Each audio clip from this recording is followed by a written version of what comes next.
सकता है कि उसके अगले दिन ही यह केंद्रीय मंत्रिमंडल से इनको निकाल दिया जाए। आज के डेट में हमारे नेता आदरणीय चिराग पासवान जी के साथ में माननीय नीतीश कुमार जी के साथ यह हेलीकॉप्टर शेयर कर रहे हैं।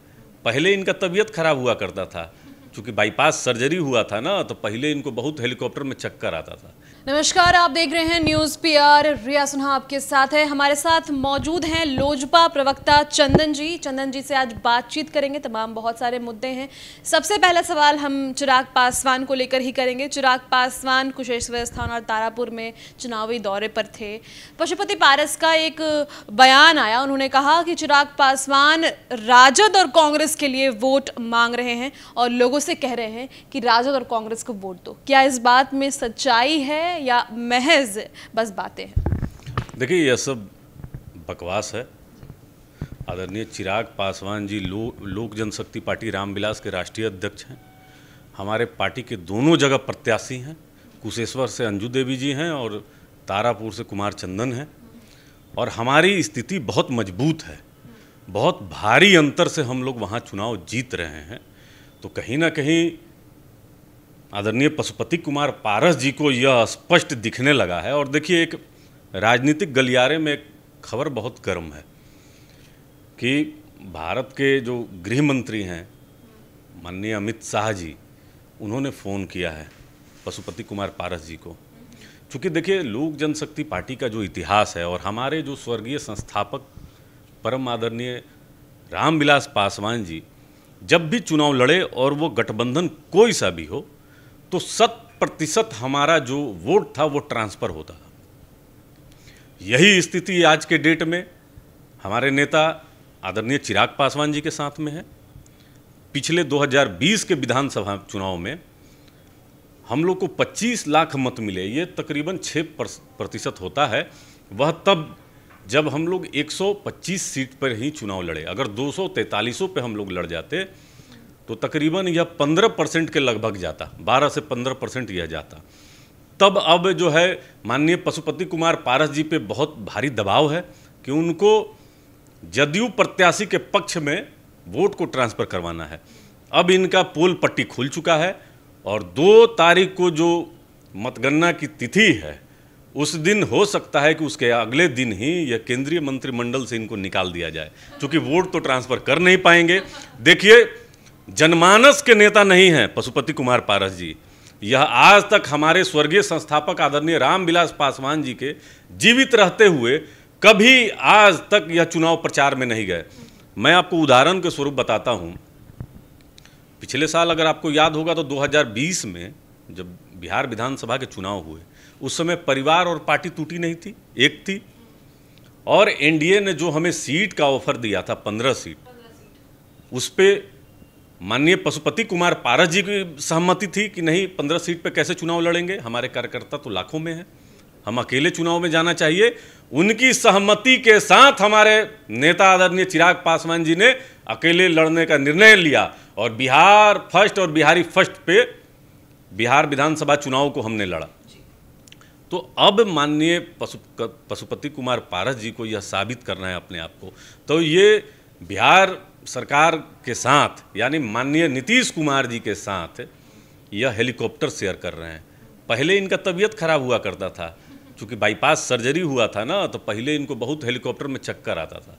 लेकिन अब वो जो चाहे चक्कर नहीं अब आता है, अब माननीय मुख्यमंत्री को अपना भगवान बना लिए हैं और केंद्रीय मंत्रिमंडल में भी बने रहना है। तो जदयू के कोटे से हैं ना, तो जदयू के कोटे से मंत्री बने हैं तो भक्ति तो स्वामी भक्ति तो दिखानी पड़ेगी।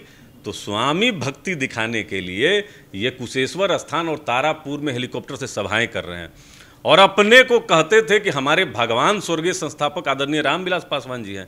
तो भगवान तो आज बदल लिए, आज भगवान उनके नीतीश कुमार जी हैं। वही नीतीश कुमार जो रामविलास पासवान के द्वारा बनाया हुआ लोक जनशक्ति पार्टी को तोड़ा और उनके परिवार, उनके अंश, हमारे नेता चिराग पासवान और उनकी माता जी को सड़क पे लाने का एक भी मौका नहीं छोड़ते हैं। तो देखिए कतनी और करनी में कितना अंतर है। और बिहार की जो महान जनता है और खास करके कुशेश्वर स्थान की, वह इनको 2 तारीख को ही इनको सबक सिखा देगी। एक और सवाल, जैसे हम देख रहे हैं आजकल राजद भी बहुत ही जोर शोर से प्रचार कर रहा है। कल लालू प्रसाद यादव जो है वो कुशेश्वर स्थान, तारापुर के एक एक जगह जाने भी वाले हैं, तो वहाँ पर राजद का भी एक अलग पकड़ देखने को मिल रही है और कहीं ना कहीं बातचीत जो हमने की है वहाँ की जनता से और जो आउटकम आया वो राजद के तरफ भी है। तो राजद से कैसे टक्कर करेगा लोजपा रामविलास? देखिए, हमारा जो मुकाबला है वह किसी पार्टी से नहीं है, इसलिए कि देखिए कुशेश्वर स्थान जो है हमारे स्वर्गीय संस्थापक आदरणीय रामविलास पासवान जी का ननिहाल है और कुशेश्वर स्थान में अगर आप जाएंगे तो आपको पगडंडी के अलावा कुछ नहीं मिलेगा। वहाँ नाव से आपको पंचायत में घूमना पड़ेगा और पूरे बिहार के पॉलिटिकल पार्टी में मात्र एक ऐसे नेता हमारे आदरणीय चिराग पासवान जी हैं जो पूरे गांव में, हर एक पंचायत में गांव-गांव जा रहे हैं और लोगों से संवाद कर रहे हैं। किसी के घर में सो जा रहे हैं, किसी के घर में खाना खा ले रहे हैं। ये विजुअल जो आपके माध्यम से आ रहा है, तो आप बताइए कि ऐसा कौन पॉलिटिकल पार्टी का नेता है जो वहीं पे गांव वाले के साथ और उनकी समस्याओं को सुनते हुए, देखिए हम तो मानते हैं कि कुशेश्वर स्थान का जो विकास है वह Bihar first, Bihari first vision से हो सकता है। अगर वहाँ की जनता हमको मौका देती है तो हम इसको करके दिखाएंगे।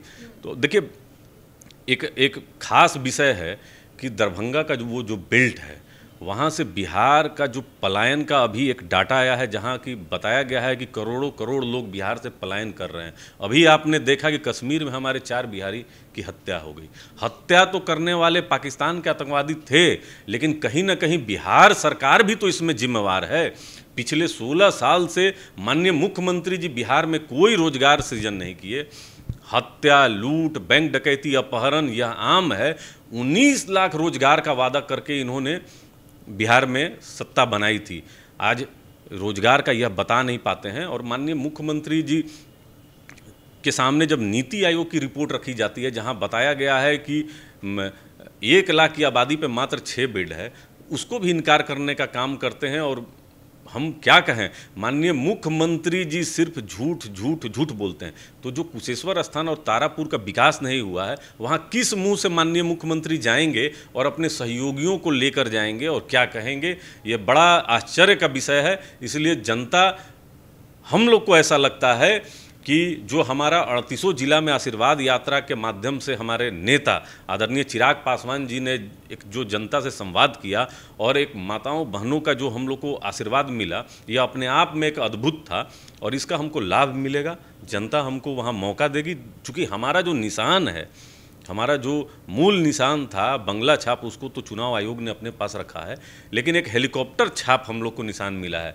और आपको तो पता है कि हेलीकॉप्टर सर्वदा आपदा में काम आया है, तो जनता हेलीकॉप्टर ये आपकी तरफ से पक्का है कि कुशेश्वर स्थान, हमारी लड़ाई वहाँ किसी से नहीं है। जी, लड़ाई नहीं है, हमारी लड़ाई यानी कि आप जीत रहे हैं और बहुत भारी अंतर से जीत रहे हैं। देखिए, आप ये समझने का प्रयास कीजिए कि वहाँ पर सड़क नहीं है, बिजली नहीं है और स्वास्थ्य में तो आप बहुत पीछे हैं। तो जनता से किस विषय पे यह वोट मांगने जा रहे हैं जब युवाओं का वहाँ से लगातार पलायन हो रहा है और हमारे नेता वहाँ पे कैंप। लेकिन एक क्षेत्र तो जमुई में आता है जो कि लोजपा से चिराग पासवान वहाँ के, आप जानते हैं। देखिए, सांसद का भी अधिकार एक सीमित होता है, राज्य सरकार के पास असीमित संसाधन होते हैं।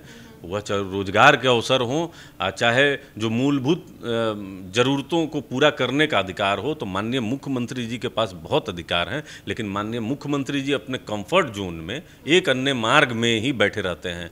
यहाँ पिछले 16 साल से बिहार बाढ़ से प्रभावित है।